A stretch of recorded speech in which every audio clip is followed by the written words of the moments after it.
Okay. Hey, I'm gonna do a little bit of a Grim Dawn recording. It's just started playing this game just a while back. I know it's been out for a while. This recording actually is really just gonna go over where I am and some of my characters. I started out just creating a bunch of different characters, different types. The thing with this game is absolutely nuts in the fact that they have so many different types of classes. First, I just want to show you the highest level one I got right now is 74. I know the game goes to 85, so obviously that's not the way to go. But let's just take a look at this guy. We'll start with the spec itself. He is a Witchhunter. A Witchhunter is a cultist and a Nightblade. We'll start looking there. We'll just start with the cultist first part of this. Since I'm melee damage, I'm using Soulless Fire and Second Right. Both of these are maxed. These affect every strike that I make from melee. So Soulless Witchfire does 623 chaos and adds percentages to the vitality damage. I'll get the vitality damage in just a second. Second Right, which is the modifier for Soulless, is it adds vitality damage and vitality decay, and it increases the chaos damage percentage, as well as it adds to my vitality resistance. To put this in perspective, we'll show you what this actually does. Come over here, we'll go to character, and we'll take a look at, let's make this a little easier. Let's just change it to weapon attack. Alright, so as you can see, my weapon attack, when I strike with the weapon attack, it does pierce damage, vitality damage, chaos damage, vitality decay damage, bleeding damage, leech, life leech, and physical damage. The highest of all of these at the moment is vitality. But take a look at this. Whenever I actually cast this spell, it's right here. Hold on, right here. You can see the chaos damage is 191. Here's what it is. Well, chaos damage goes up to 1141, and also you can see that the vitality damage went up a lot as well, just because of the fact that I had the points in Second Right. Alright, so Sickle Corruption is basically your spell. It's kind of your AoE ground spell. It looks like this. Basically, I constantly keep that up all the time. It does vitality damage, and it actually converts 28% of the attack damage I do as part of health. That's actually really important, and probably the main reason I use this is more for a heal than actual damage, because it heals me for 28% of the damage it's done. I have 4 points in destruction over here, which just increases the fire chaos damage. As I progress, that'll probably be filled out. I'll probably be maxed in all of these. The last spell in the cultist that I have is Position. It's also a buff. This ability must be toggled to maintain its effect. By the way, that was the same with Witchfire. The ability must be toggled to maintain its effect. Alright. So what Possession does is it increases the percentages. Well, it first off adds base chaos damage, and just so you know, if you don't already, base damage only is applied to weapon strikes. So I'll have 133 chaos damage. That's only applied to weapon strikes. That has nothing to do with any non-weapon direct attack. Which is why spellcasters in this game are really weird and hard to play to me. At least until maybe in game.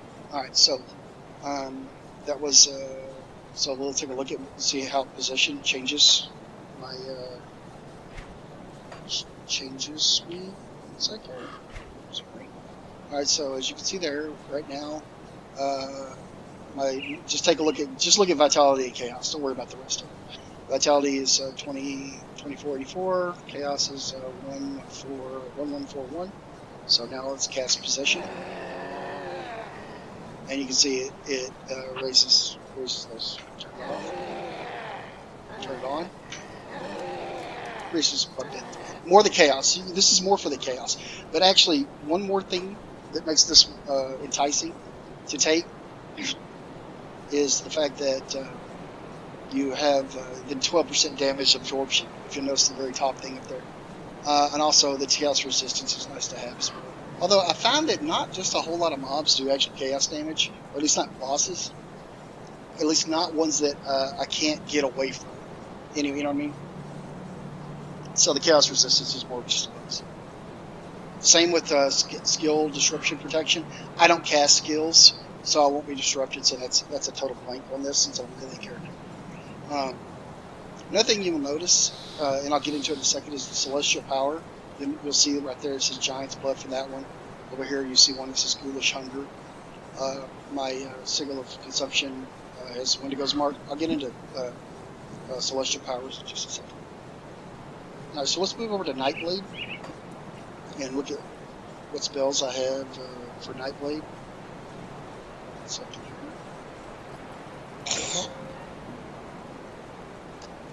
Sorry, I had to mute my mic for a second. Alright, so Nightblade, you want to. The particular build I'm playing, I'm trying to focus on chaos damage and facility damage. So as you'll see throughout here, it's kind of sporadic what I actually take in regards to Nightblade. I do take dual blades, but you can see there's only 2 points. In all actuality, there's only 1 point in there. I have Cure that adds points to this. And that's just so I can do the dual wield and also get to this one and this one. Golgothian Shears.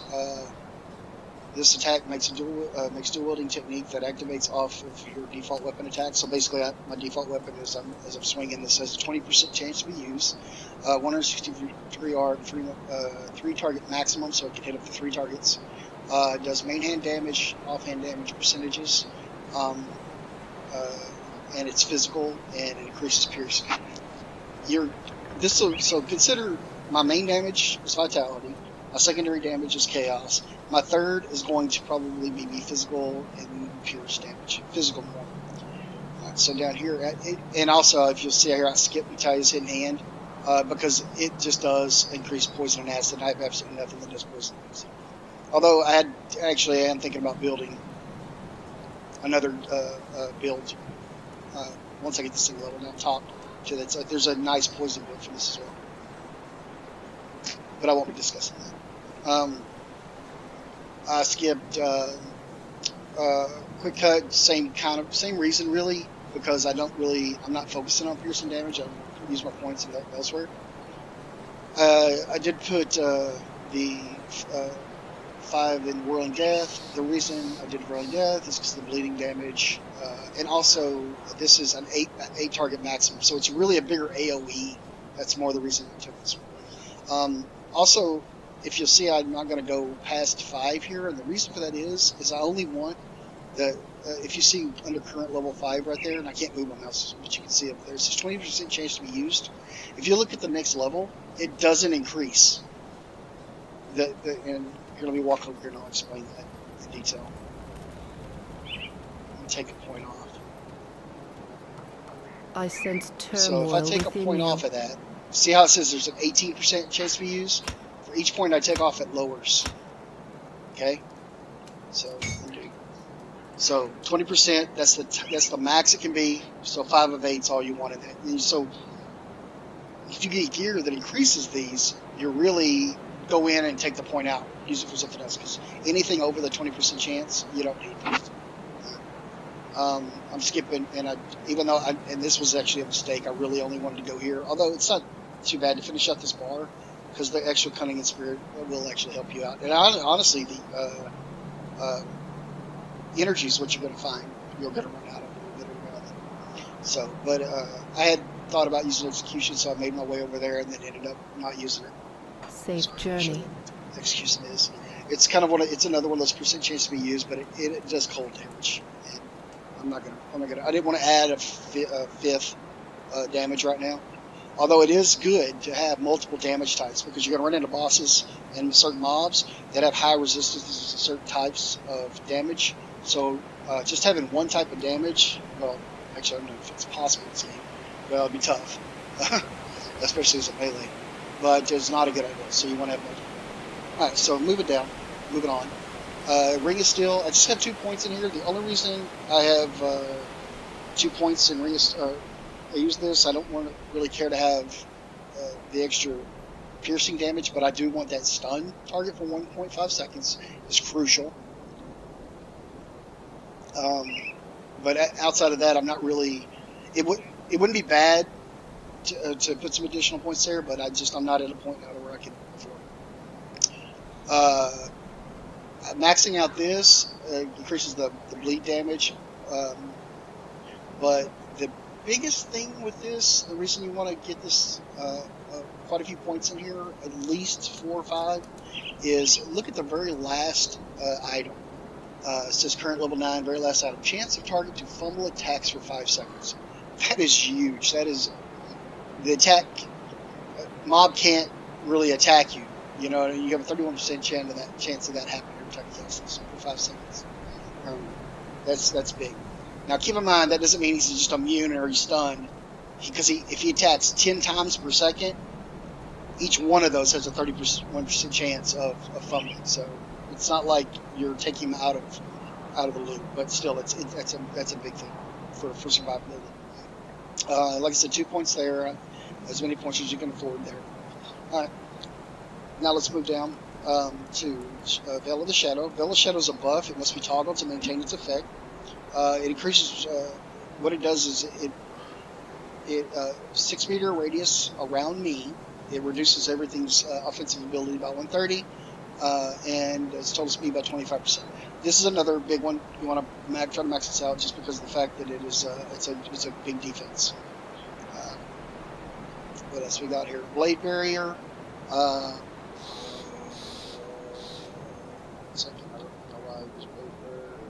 Blade Barrier. Sorry. Yes, this is your oh shit button, for lack of a better term. I think if you game enough, you know what that means. If you're in trouble, you click this. It does 100% absorption damage for 3 seconds. So basically, if you're about to die, you click this and you cannot die for 3 seconds. Now, one of the bad things about Blade Barrier, as opposed to some of the other bubble type spells within this game, is you can't move once you cast this. But the good thing about that is that you're actually doing Pierce Retaliation and 100% damage reflection. So technically, you wouldn't want to move. You kind of want to stand there and take it for 3 seconds because you're reflecting everything back. So you don't have to max that out. Just get enough points in it to where your skill recharge is down. You want it to be below 25 seconds. Because if you're having to say, oh crap, more than every 25 seconds, you might need to look at some other things. You're probably not killing mobs fast enough, or your defense is behind them. This is for for the big boss spells, things like that. All right, next is Phantasmal Armor. Energy absorb spells. That's a good thing to have. As I said, this is a little bit energy intensive, especially if you're playing fast. Increases your armor. Increases a couple of your resistances. Your freeze duration. Freeze duration resistance is big. You kind of want to. No matter what class you play, I recommend you try to get at least 20% freeze reduction duration, because something can freeze you. And what it'll be some little podunk mob on the side that'll freeze you while a boss is slamming on you. So it's good to have some freeze reduction. Energy leech, that's just a bonus. Again, like I said, this can get energy intensive. As you can see, I maxed that out, and I maxed that out. The main reason I maxed that out is for the armor, 124 armor, and the freeze reduction. Anatomy of Murder. It just adds to a bunch of the different percentages that are related to the damage that I do in the spec. Vitality, bleeding, vitality, decay. Like I said, vitality, damage, and vitality decay are big. Are probably my biggest things. The damage to humans is a bonus. Plus cunning is a bonus. Although I haven't run into an issue where I've had a problem with needing more cunning in regards to weapons and all that. Now, one thing I will say, if you do decide to play the spec, in regards to when you're adding your attributes, what that does is that does allow you to not spend points at cunning. Spend them in spirit. Okay? Throw a couple in physique every now and then, but honestly, I think physique, spirit seems to be where I'm I'm most lacking in regards to like requirements for gear and things like that. All right, so that's the spec, and I sense let's talk turmoil within about you. my setup for my game. I have Constellations. How many minutes are we? 15. I'm gonna probably go to Constellations and cut this off. So, all right, Constellations, devotion.